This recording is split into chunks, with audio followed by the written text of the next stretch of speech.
Senhora José de Alencar, quarta parte, capítulo 9.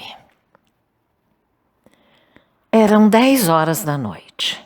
Aurélia, que se havia retirado mais cedo da saleta, trocando com o marido um olhar de inteligência, estava, nesse momento, em seu toucador, sentada em frente à elegante escrivaninha de araribá cor-de-rosa, com relevos de bronze dourado a fogo.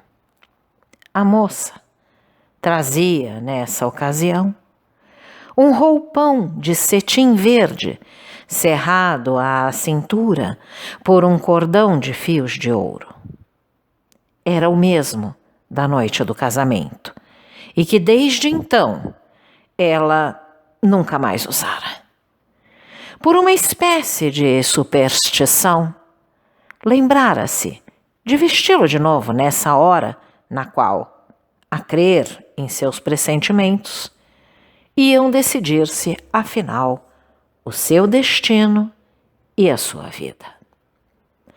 A moça reclinara a fronte sobre a mão direita, cujo braço nu, apoiado na mesa, surgia entre os rofos de cambraia que frocavam a manga do roupão. Estava absorta em uma profunda cisma, da qual a arrancou o tímpano da pêndula soando as horas. Ergueu-se então e tirou da gaveta uma chave. Atravessou a câmara nupcial, que estava às escuras, apenas esclarecida pelo reflexo do toucador, e abriu, afoitamente, aquela porta que havia fechado 11 meses antes, num ímpeto de indignação e horror. Empurrando a porta com estrépito, de modo a ser ouvida no outro aposento, e prendendo o reposteiro para deixar franca a passagem, voltou rapidamente, depois de proferir estas palavras. Quando quiser. Fernando, ao penetrar nessa câmara nupcial, cheia de sombras e silêncio, esqueceu um momento a pungente recordação que ela devia avivar e que parecia ter se apagado com a escuridão. O que ele sentiu foi a fragrância que ali recendia e que o envolveu como a atmosfera de um céu, do qual ele era o anjo decaído. Aurélia esperava o marido, outra vez sentada à escrivaninha. Ela tinha afastado o braço da arandela, de modo que a luz do gás, interceptada por um refletor de jaspe representando o carro da Aurora, deixava imersa em uma penumbra diáfana que dava à sua beleza tons de maviosa suavidade. Seixas sentou-se na cadeira que Aurélia lhe indicara em frente dela, e depois de recolher-se um instante buscando o modo por que devia começar, entregou-se à inspiração do momento. É a segunda vez que a vejo com este roupão. A primeira foi há cerca de 11 meses, não justamente neste lugar, mas perto daqui, naquele aposento. Deseja que conversemos no mesmo lugar? Perguntou a moça singelamente. Não, senhora. Este lugar é mais próprio para o assunto que vamos tratar. Lembrei aquela circunstância unicamente pela coincidência de representá-la a meus olhos, tal como a vi naquela noite, de modo que me parece continuar uma entrevista suspensa. Recorda-se? De tudo. Eu supunha haver feito uma coisa muito vulgar, que o mundo tem admitido com o nome de casamento de conveniência. A senhora desenganou-me. Definiu minha posição com a maior clareza. Mostrou que realizara uma transação mercantil e exibiu seu título de compra, que naturalmente ainda conserva. É a minha maior riqueza, disse a moça com um tom que não se podia distinguir se era de ironia ou de emoção. Seixas agradeceu com uma inclinação de cabeça e prosseguiu. Se eu tivesse naquele momento os 20 contos que havia recebido de seu tutor por adiantamento de dote, a questão resolvia-se de si mesma.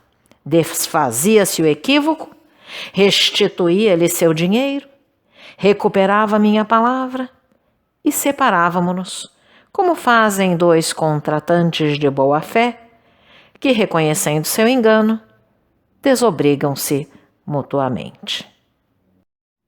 Seixas parou, como se aguardasse uma contradição que não apareceu. Aurélia, recostada na cadeira de braço, com as pálpebras a meio cerradas, ouvia, brincando com um punhal de madrepérola que servia para cortar o papel. Mas os 20 contos eu já os não possuía naquela ocasião, nem tinha onde havê-los. Em tais circunstâncias, restavam 2 alternativas: trair a obrigação estipulada, tornar-me um caloteiro, ou respeitar a fé do contrato e cumprir a minha palavra. Apesar de conceito que lhe mereço, faça-me a justiça de acreditar que a primeira dessas alternativas eu não a formulei, senão para a repelir. O homem que se vende pode depreciar-se, mas dispõe do que lhe pertence. Aquele que depois de vendido subtrai-se ao dono, rouba o alheio. Dessa infâmia isentei-me eu, aceitando o fato consumado que já não podia conjurar e submetendo-me lealmente com o maior escrúpulo à vontade que eu reconhecera como lei e à qual me alienara. Invoco sua consciência, por mais severa que se mostre a meu respeito. Estou certo que não me negará uma virtude: a fidelidade à minha palavra. Não, senhor, cumpriu-a como um cavalheiro. É o que desejei ouvir de sua boca antes de informá-la do motivo desta conferência. A quantia que me faltava há 11 meses, na noite de seu casamento, eu a possuo finalmente. Tenho-a comigo. Trago-a aqui, nesta carteira, e com ela venho negociar o meu resgate. Estas palavras romperam dos lábios de Seixas com uma impetuosidade que ele dificilmente pôde conter, como se elas lhe desoprimissem o peito de um peso grande. Respirou vivamente, apertando com um movimento sôfrego a carteira que tirara do bolso. Se não estivesse tão preocupado com a sua própria comoção, notaria de certo a repercussão íntima que sofrera Aurélia, cujo talhe, reclinado sobre o descanso da cadeira, brandiu com a lâmina de uma mola de aço. No sobressalto que a agitou, levara à boca a folha de madrepérola. Os lindos dentes rangeram. Ao abrir a carteira, Seixas suspendeu o gesto. Antes de concluir a negociação, devo revelar-lhe a origem deste dinheiro para desvanecer qualquer suspeita de o ter eu obtido por seu crédito e como seu marido. Não, senhora. Adquiri-o por mim exclusivamente e, para maior tranquilidade de minha consciência, provém de data anterior ao nosso casamento. Cerca de 6 contos representam o produto de meus ordenados e das joias e trastes que apurei logo depois do cativeiro, pensando já na minha redenção. Ainda tinha muito que esperar e talvez me faltaria resignação para ir ao cabo, se Deus não abreviasse este martírio, fazendo um milagre em meu favor. Era sócio de um privilégio concedido há 4 anos, e do qual já nem me lembrava.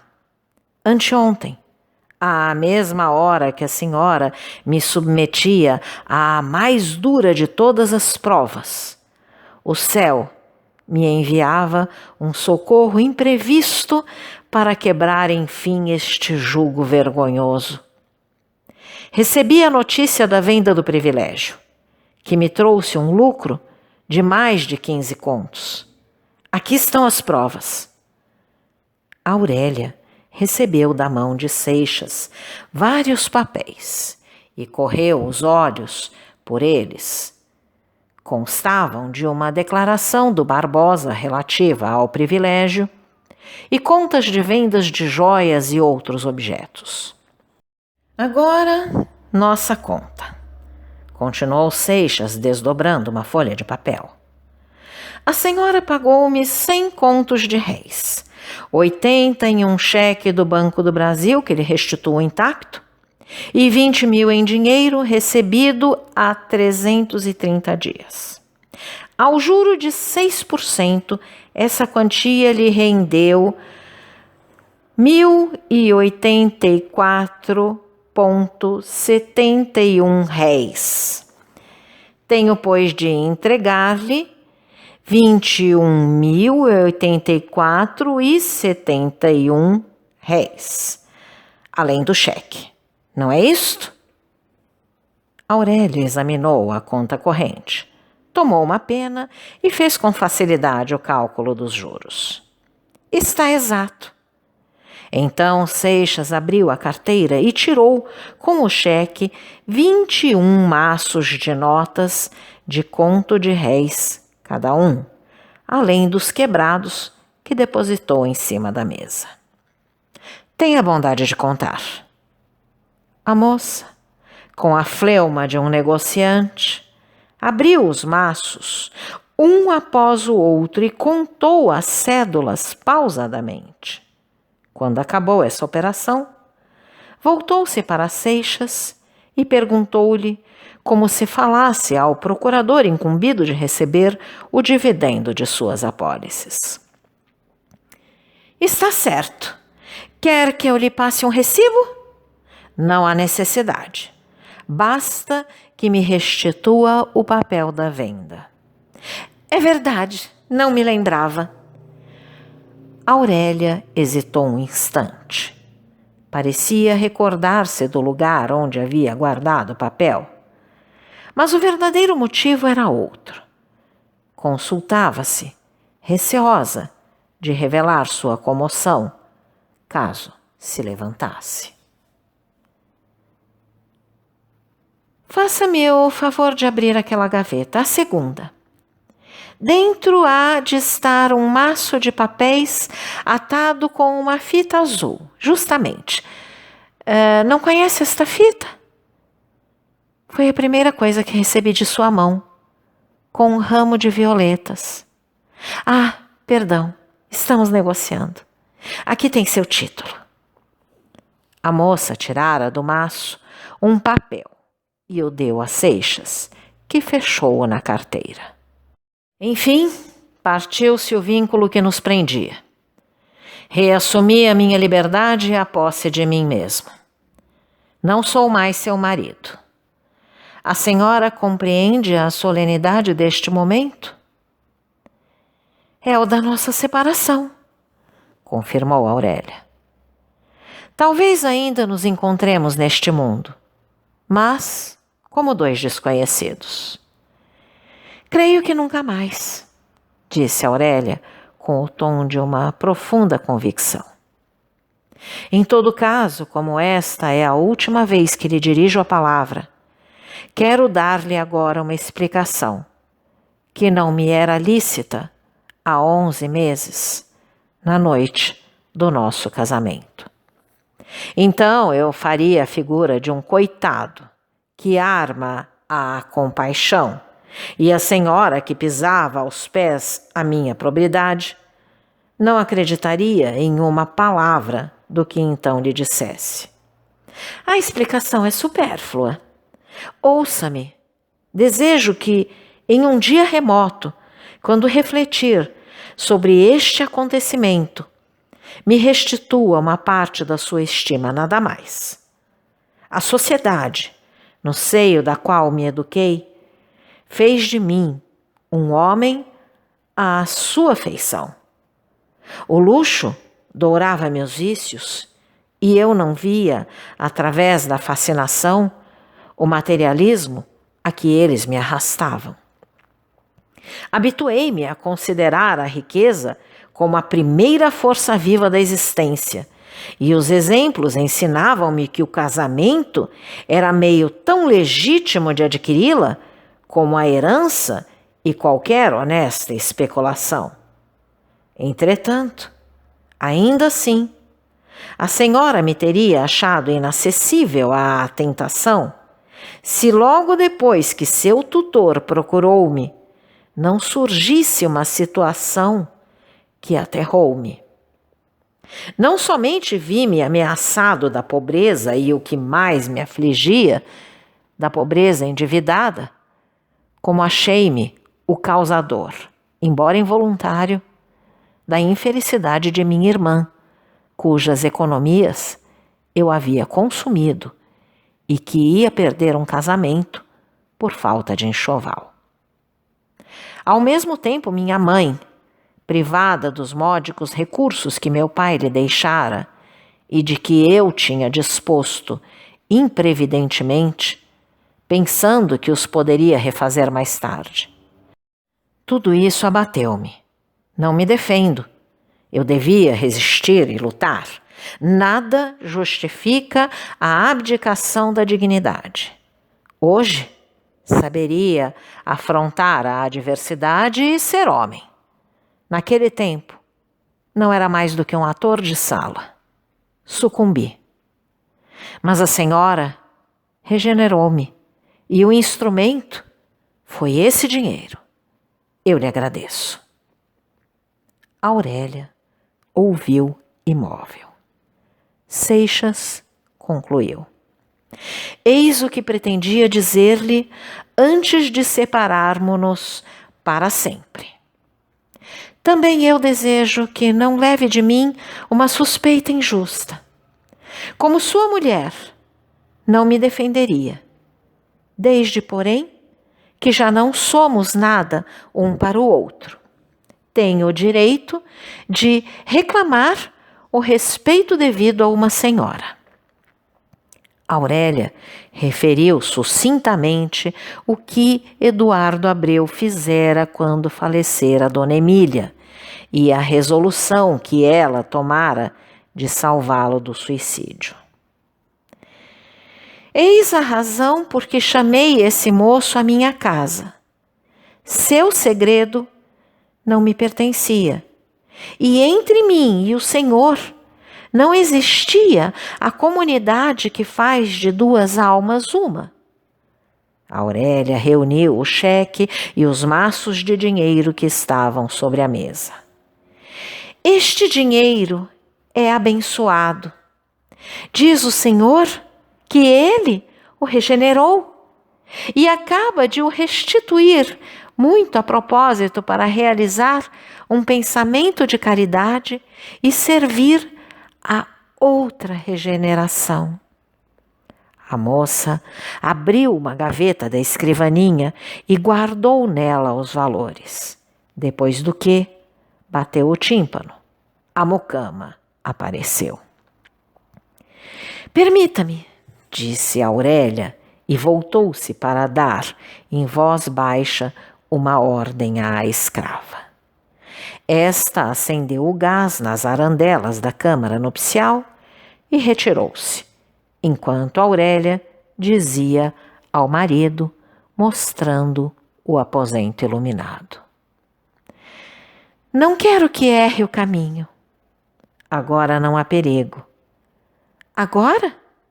Repetiu a moça com um olhar que perturbou Seixas. Houve uma pausa. Talvez a senhora, para evitar a curiosidade pública, deseje um pretexto? Para quê? A viagem à Europa seria o melhor.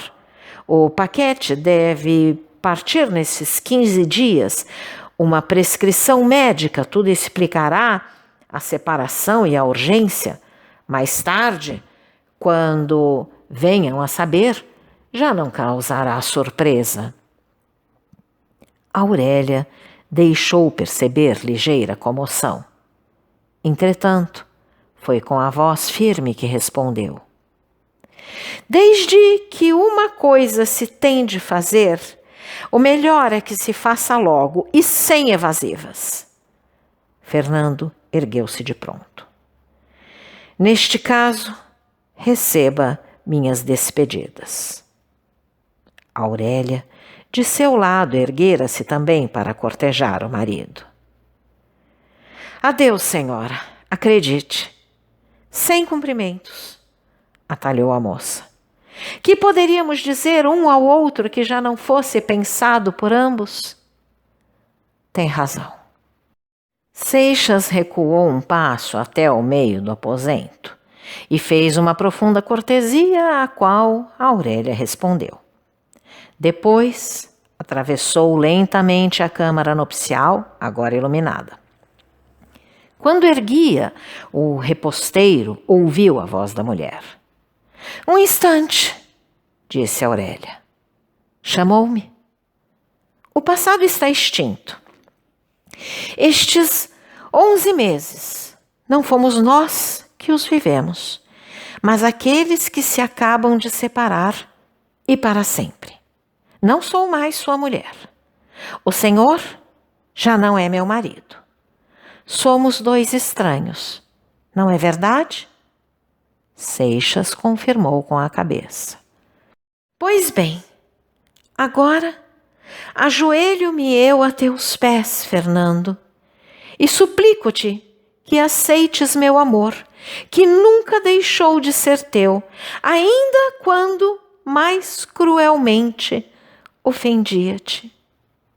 A moça travara das mãos de Seixas e o levara arrebatadamente ao mesmo lugar onde cerca de 1 ano antes ela infligira ao mancebo, ajoelhado a seus pés, a cruel afronta.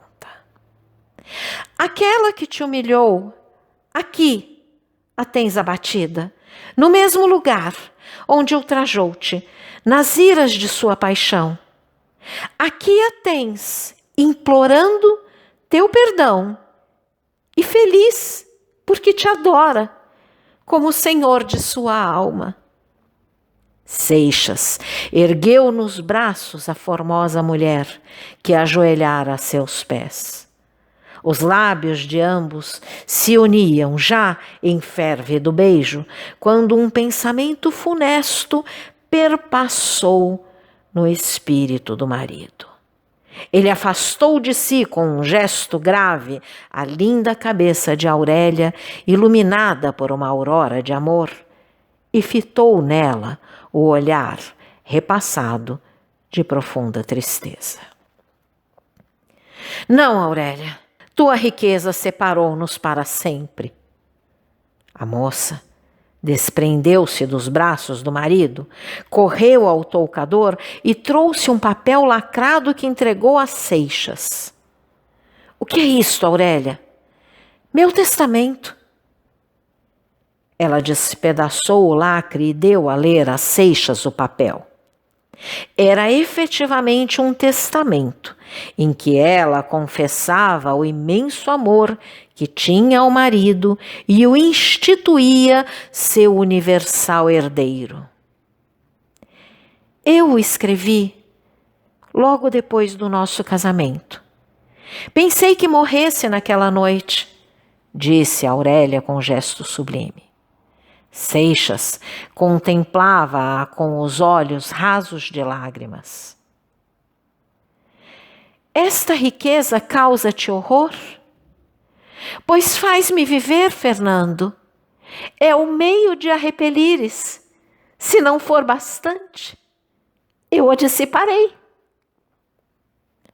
As cortinas cerraram-se e as auras da noite, acariciando o seio das flores, cantavam o hino misterioso do santo amor conjugal.